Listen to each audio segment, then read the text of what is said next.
Annyeonghaseyo konnichimasu. Je sais, ça fait trop longtemps que j'ai pas fait de vidéo, mais bon, j'étais super occupé, j'ai bossé sur un gros projet, j'ai même eu le temps d'ajouter une petite décoration chez moi. C'est stylé, hein? J'ai trouvé dans les poubelles. Enfin bref, si j'ai mis beaucoup de temps à sortir une vidéo, c'est parce que j'ai bossé comme un malade sur un projet qui va sûrement vous aider. Alors restez jusqu'à la fin de la vidéo, Konnichimasu, je vous explique tout en détail dans quelques minutes. En attendant, aujourd'hui je vais vous parler d'un thème qui nous concerne tous lorsqu'on parle de la Corée, la bouffe coréenne. Et je vais surtout me concentrer sur le restaurant coréen. Alors il faut savoir qu'ici les restaurants, ça n'a rien à voir avec chez nous. À chaque restaurant que vous visitez, c'est comme une nouvelle aventure qui commence. Bien sûr, les Coréens sont trop forts pour nous mettre bien dans les restaurants, que ce soit niveau bouffe, niveau service, niveau pratique, mais lorsque tu es un étranger, que tu visites la Corée ou même quand tu vis ici, il y a des fois, ça peut être assez compliqué, il y a quelques points assez chiants. Du coup, c'est ce que je vais vous expliquer dans cette vidéo. Alors, c'est parti! 2 personnes minimum au restaurant. Alors la première fois que je suis venu en Corée, il y a 7 ans, je me souviens que j'ai dépensé une fortune dans la bouffe coréenne. Pourtant la bouffe coréenne c'est pas cher. Vous savez pourquoi? En fait c'est parce que dans la plupart des restaurants où j'allais, lorsqu'ils me voyaient débarquer seul, j'avais souvent droit à cette réaction. Mais j'ai pas compris au début, genre il faut être accompagné ou quoi? C'est une boîte de nuit parisienne ou quoi? Bah du coup je lui ai dit ok, bah je vais prendre pour 2 portions. Voilà, qu'est-ce qu'il y a? Elle m'a dit ok. En fait ils font ça, c'est juste une question d'argent.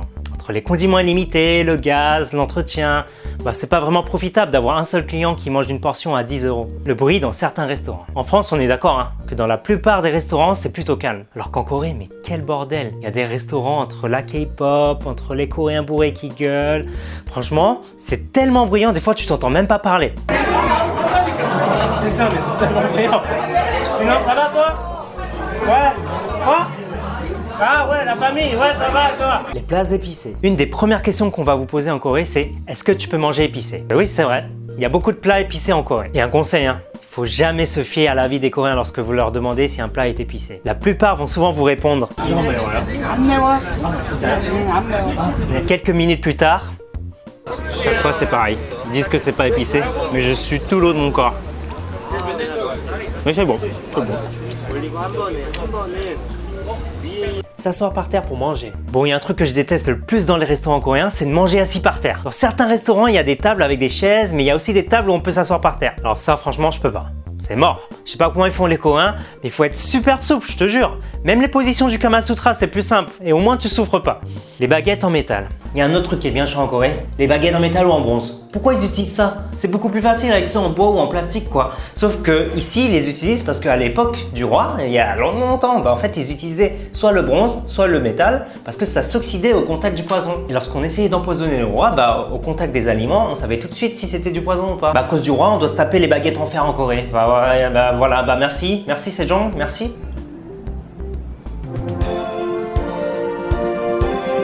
Ouais. Ton restaurant préféré qui ferme. Alors ça, c'est un truc vraiment chiant et incroyable en même temps.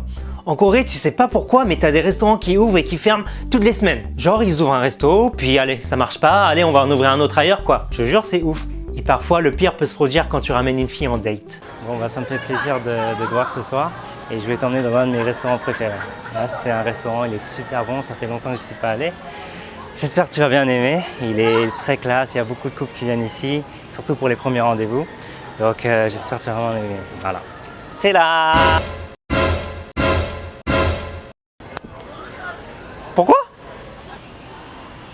Putain. Non, je suis désolé. Bah. Elle est passée où? Les odeurs dans un barbecue coréen. Bon, un truc que tu peux adorer et haïr à la fois, c'est bien sûr les barbecues coréens. Bon, adorer, j'ai pas besoin de vous dire pourquoi, hein. Par contre, le point négatif, c'est qu'à chaque fois que tu y vas, qu'est-ce que tu schlingues? Tu sens la fumée et la viande partout, quoi. Et le pire, c'est quand tu fais un barbecue avant d'aller en soirée. Mais heureusement, les Coréens, ils ont pensé à tout, hein. Ils ont mis des super gros tuyaux comme ça, partout dans les restaurants. Du coup, parfois, c'est un peu compliqué pour parler, tu vois, tu bouges le tuyau comme ça. Et aussi, parfois, ils te mettent même du fait braise à la sortie du restaurant. Ils ont vraiment pensé à tous ces Coréens. Payer l'addition lorsque tu es plus âgé. Il y a une règle à suivre en Corée, c'est toujours les plus âgés qui payent l'addition. Ça, c'est cool. Bon, ça dépend pour qui. C'était super cool quand j'étais arrivé à ma boîte il y a quelques années. Les managers me payaient à manger, ils me mettaient bien quoi. Par contre après, j'ai commencé à prendre du grade et à prendre de l'âge aussi. Et là, il y a des petits jeunes qui sont arrivés au boulot et puis bah, il y a des fois où... devoir boire lorsque des plus âgés vous proposent. Avant de venir en Corée, je buvais vraiment pas une seule goutte d'alcool. Par contre, depuis que je suis ici, ça a bien changé. Bon, ça aide pas hein, lorsque tu travailles dans une boîte avec des gens qui aiment trop l'alcool. Et lorsqu'on va au restaurant avec des collègues, ça boit. Et puis parfois, c'est un peu difficile de refuser un verre de la part de ton boss. Bien sûr, si vous ne buvez pas pour des raisons de santé ou de religion, ils vont vous respecter, il n'y a pas de problème. Mais parfois, ils vous mettent quand même un peu la pression. Et des fois, ça finit mal.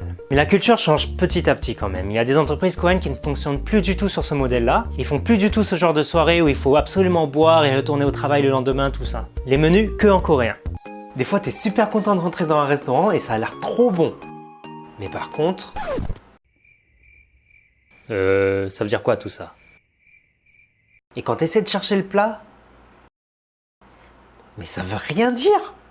La plupart des personnes ont pas mal d'appréhension lorsqu'ils viennent en Corée par rapport à la bouffe, justement à cause de la langue ou parce qu'ils connaissent pas vraiment les plats. Puis je me suis dit qu'il y a bien moyen d'aider toutes ces personnes en galère. Et justement, comme je vous en parlais en début de vidéo, j'ai travaillé sur un très gros projet depuis plusieurs mois. Après 4 ans de vie en Corée à manger dehors quasiment tous les jours, je pense que je peux dire que je suis rodé maintenant niveau bouffe coréenne. Et c'est pour ça que j'ai conçu un guide de restaurant où j'ai pensé à tous les côtés pratiques lorsque vous venez à Séoul. J'ai vraiment essayé de penser à tout le monde en listant 30 restaurants où chaque restaurant a ses propres spécialités. Barbecue coréen, galette coréenne, tagalbi, restaurant végétarien et même un restaurant qui fait ses propres soju aux fruits. Mais vous savez quoi, je me suis même pas arrêté là parce que j'ai pas voulu faire du genre comme le guide du routard, juste une liste de restaurants. Ce que j'ai voulu faire, c'est ajouter une petite touche personnelle. Du coup, j'ai ajouté ma touche de youtubeur. Pour chaque restaurant, j'ai tourné une vidéo où j'ai testé les spécialités pour vous montrer en live à quoi ça pouvait ressembler. Et c'est donc plus de 2 heures de vlog de dégustation de plats coréens que je vous propose avec ce guide. Et vous savez quoi? Je vous ai réservé le meilleur pour la fin. J'ai aussi réussi à établir des partenariats avec plus de la moitié de ces restaurants. C'est-à-dire que si vous y allez en montrant mon e-book, vous aurez droit selon le restaurant à une boisson gratuite ou bien une réduction sur l'addition ou bien d'autres plats gratuits. Si vous voulez plus d'informations, je vous invite à cliquer sur le lien dans la description. Ça sera tout pour moi aujourd'hui car maintenant que j'ai fini ce projet, je vais me remettre à faire plein de contenu sur la Corée comme d'habitude. Puis je vous dis prenez soin de vous et à très bientôt. Annyeong!